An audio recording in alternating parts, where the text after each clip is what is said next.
안녕하세요. 오른부동산 신현석 공인중개사입니다. 안녕하세요. 용산 이만수 부동산의 이만수입니다.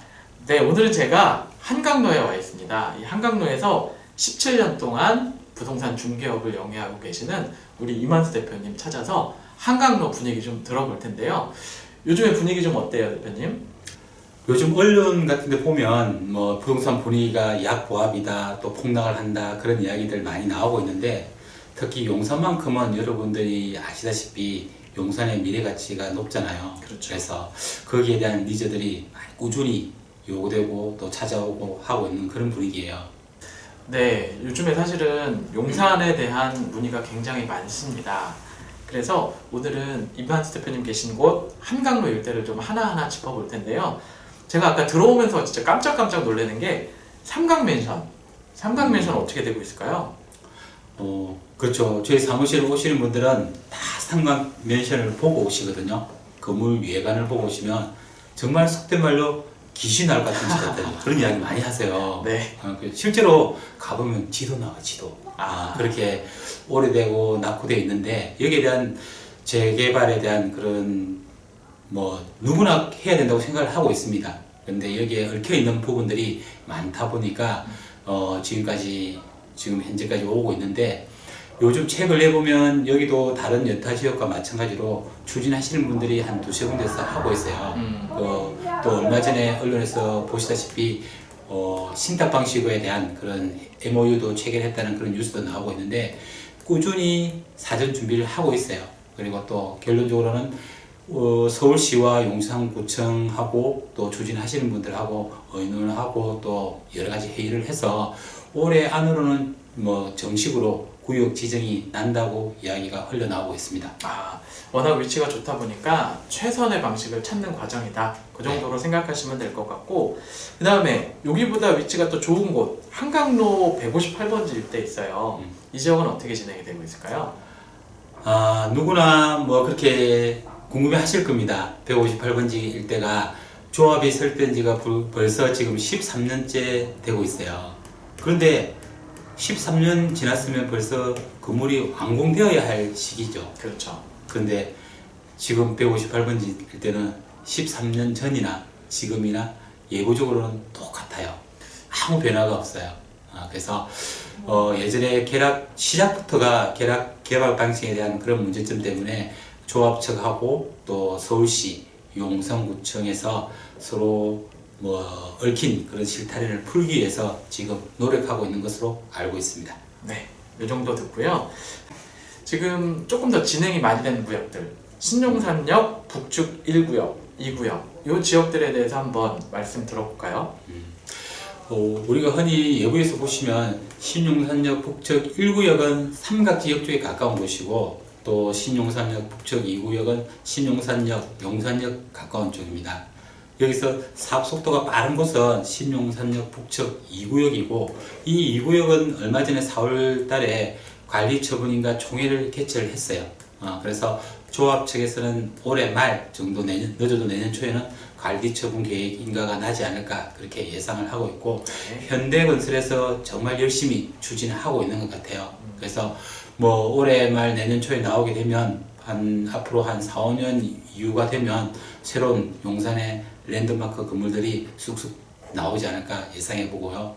그리고 신용산역 북측 1구역 같은 경우는 지금 사업시행 인가를 마치고 또 시공사 선정 단계에 들어가 있는데, 요즘 용산뿐만 아니고 다른 여타 지역에도 공사비 때문에 문제가 많잖아요. 그래서 여기도 외에는 아닌 것 같아요. 지금 조합 측에서 한 900만 원 선에서 제시를 해서 지금 유찰이 되고 다시 지금 진행을 하고 있는 것으로 알고 있는데, 조합 측에서 다시 제시하는 금액이 한 950만 원 선으로 이야기를 되고 있는데, 제가 여러 가지 강남 쪽에 이렇게 들어보면 지금 강남 쪽에 좀 하이엔드급으로 짓는 곳은 공사비가 1,200 정도 나오고 하는 지역도 있어요.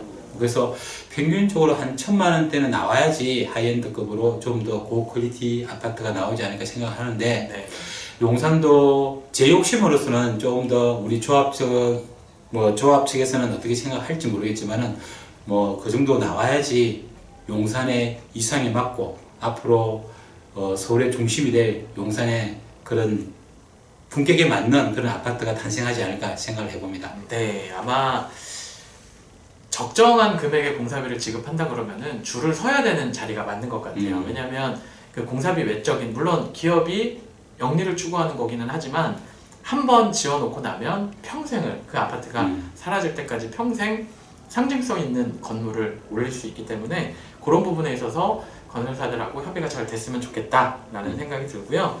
그리고 이제 정비창 전면 구역이 또 있어요. 네, 그 지역은 어느 정도 진행이 됐는지. 거기도 뭐 요 일대와 비슷하게 네. 지금 조합이 설립된 이후로 여러 가지 시행착오를 겪고 있어요. 뭐 조합장에 대한 문제 서로 이제 속된 말로 비대위죠. 뭐 거기랑 많이 싸우고 있는 것 같아요. 네. 이제 뭐 일명 40번지죠 일대죠. 그렇죠. 거기는 전국적으로 정말 제일 제가 보기에는 제일 비싼 곳이고 제일 앞으로 좋은 자리예요 사실은. 한강하고 국제무시구와 용산공원을 지치기에서 바라볼 수 있는 그런 지역이거든요. 그래서 거기도 좀 더 조합 측에서 좀 좋은 방향을 찾아서 빨리 해결이 되었으면 좋겠습니다. 네. 지금까지 그 한강 삼각지로부터 시작해서 한강까지 가면서 구역구역별로 간단하게 터치를 해봤는데 사실은 이 지역들은 그러니까 투자하시는 금액이 굉장히 높은 편이에요. 왜냐하면 기존에도 뭐 준주거나 상업지역 위주로 되어 있었던 곳들이기 때문에 작은 투자 물건들이 없어요.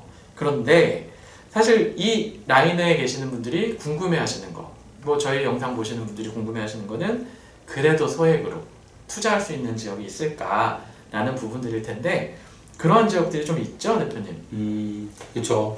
저희 사무실이 바로 옆에 있는데 일명 한강로 1, 2가 쪽이죠. 여기는 뭐 예부에 알려진 것으로는 뭐 건생 조그만 쪼개기가 많이 되어 있다. 또 조그만 빌라들이 많이 있다. 그런 이야기들 많이 소문이 나고 있는데 그래도 여기는 2008년도부터 재개발 이슈로 해서 들어왔던 그런 지역이고 또 최근에는 이제 용리단길이라고 해서 많이 젊은 신분들에 의한 핫플레이스가 되고 있는데 그 분위기가 양쪽 분위기가 엇갈려 혼재되어 있다고 보면 되죠. 그래서 우리 투자자들 입장에서 보면 이제 뭐 쉽게 말하면 큰 건물을 살 수 있고 그런 건 아니잖아요. 그렇죠. 그래서 소액으로 뭐 쉽게 말하면 짧게 2, 3억에서부터 5억, 6억까지도 터치할 수 있는 그런 물건들이 많이 있긴 한데 이게 우리 투자자 입장에서는 이걸 산다고 하면 향후에 5년이든 10년이든 후에 개발을 보고 살 수밖에 없는 입장인데 거기에 대한 의견들이 많이 나뉘는 것 같아요. 그렇죠. 일단은 투자자분들은 확실한 걸 좋아하고 확실한 걸 좋아한다는 것은 개발의 방향이 분명한 곳 그런 것들을 좀 선호하실 텐데 지금 이 용리단길로 통칭되는 한강로 1가 2가 그러니까 조금 구체적으로 말씀을 드리면 용산공원의 서측이에요. 서측이고 기다랗게 생긴 이 지역인데 이 지역이 어떻게 될지 대표님 평소에 생각하시던 인사이트를 좀 주실 수 있다면. 그러니까 우리가 흔히 말하는 그런 재개발, 전면 철거해서 하는 그런 재개발은 사실은 이 지역은 쉽지 않을 것 같아요. 뭐 아시다시피 상권들이 너무 활성화되고 발전되어 있거든요. 네. 그래서 제 개인적으로는 지금 가로구역들이라든지 블록단이라든지 이렇게 차선책을 찾아서 또 해야지 좀 더 신속하고 또 빠르게 또 개발 가능성도 높지 않을까 그런 제 짧은 생각을 가지고 있습니다. 네, 최근에 좀 지역에 호재거리가 하나 생겼는데 여러분들 잘 아시다시피 역세권 활성화 사업을 서울시가 좀 적극적으로 독려하는 느낌이에요. 그러면서 그 역에서 거리, 승강장부터 거리를 350m로 늘렸잖아요. 근데 이 지역 자체가 삼각지역 기준으로 따져도 그리고 저 아래쪽에 신용산역 기준으로 따져도 역세권 활성화 사업 대상지가 되는 것 같다. 이 사업을 이용해서 할 수 있는 무언가가 있지 않겠느냐? 어떻게 생각하세요? 그렇죠. 뭐 충분히 이제 이 지역 조합원들 입장에서 봤을 때는 큰 호재죠, 사실은. 그래서 그걸 10분 활용해서 아까 말씀드린 가로구역이나 블록단이나 이렇게 소규모로 개발할 수밖에 없는 그런 현실인 것 같아요. 그렇죠. 그래서 우리 뭐 크게 그려가지고 뭐 50층, 60층 이렇게 개발하면 좋겠지만은 현실적으로는 사실은 쉽지 않은 부분인 것 같아요. 그렇죠. 그래서 쉽지 않은 그 부분을 탈피하고 진짜 우리가 실행 가능한 네. 그런 개발 방향을 우리 조합은 스스로 찾고 또 관에서도 좀 협조가 있었으면 좋겠습니다. 네, 사실은 재개발에서 제일 중요한 것은 원하시는 분들이 자력으로 할 수 있는 지역이 가장 좋은 것 같아요. 근데 덩어리 큰 건물들 거를 뺏어오면서 할 수 있는 재개발은 현실적으로 쉽지 않기 때문에 블럭별로 개발을 한다. 그거는 사실은 현실적인 얘기가 될 수 있을 것 같은데 그런 매물 많이 갖고 계신가요? 그렇죠. 네. 근데 뭐 이게 그런 부분들은 소유를 할 수 있는 건 아니잖아요. 그래서 그렇죠. 이제 이게 뭐 조그만 건설이라든지 또 정부의 서울시에서 추진해서 뭐 그런 방법을 찾는 게 맞을 것 같아요. 그렇죠. 이 영상에서 전달해 드릴 수 있는 한계, 그 한계 내에 있는 것들은 찾아주시면 좋은 매물 추천해 주실 거죠? 네. 그렇죠. 네. 여담이지만 대통령실이 옴으로 인해서 뭐 층수 제한이 있다거나 또 개발에 여러 가지 뭐 규제가 생긴다거나 하는 것들을 염려를 많이 하셨는데 벌써 오신 지 2년이 넘어가요. 네. 뭐 특별히 불편하신 게 있었는지. 그렇죠. 거기에 대한 뭐 재개발 대통령실이나 국방부에 관련돼서 재개발에 대한 그런 이슈들은 아직 겉으로 드러나진 않아요. 기존의 재개발 구역들이 다 기존에 있었기 때문에 그렇고 또 이런 부분들이 대통령실 오면서 주변 상권이라든지 유동인구라든지 이런 부분들은 뭐 어떤 측면에서는 큰 호재를 입었다고 봐야 되죠. 아, 오히려? 예, 그렇죠. 오히려 긍정적이었다? 네. 아, 그렇게 평하시는구나. 아까 말씀 중에 짜장면집이 불난다라는 말씀이 있었죠? 그렇죠. 저도 가끔 일주일에 한 번씩 가는데 네. 그 사장님 웃음가에는 꽃이 피고 있어요. 네. 네, 오늘은 이렇게 이만수 대표님과 함께 한강로 일대에 대해서 간단하게 말씀을 나눴는데요. 다음에는 이 구역별로 사실은 조금 더 디테일한 정보를 여러분들께서 궁금해 하실 텐데 뭐 신용산역 1구역, 2구역이라든지 아까 말씀드렸던 삼강맨션 일대라든지 그런 내용들을 조금 꼭지꼭지마다 준비하는 영상으로 다시 한번 찾아뵙겠습니다. 오늘 말씀 감사합니다. 네, 감사합니다. 고생했습니다. 감사합니다.